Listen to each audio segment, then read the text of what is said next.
Hindi, katawin ito. Kamakta ng ulam. Libre ka naman. Nakapidyo yan. Cellphone ko. Ano nandun? Wala mo lang, bilis mo naman ang bibisas. Nakain kami ngayon. Hindi ko makikita yung sarili ko eh. Hindi ko alam kung maganda tingnan sa akin. Hindi.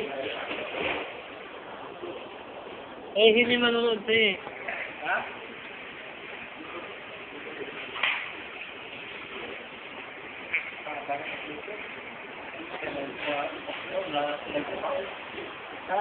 Kain kami ngayon. Kain kami ng kanin na kulay dilaw. Sarap yun.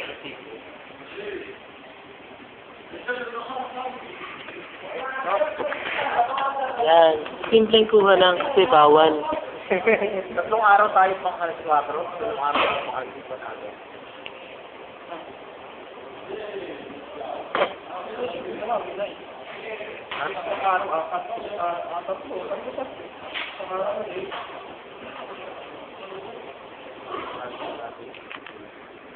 Ayan na.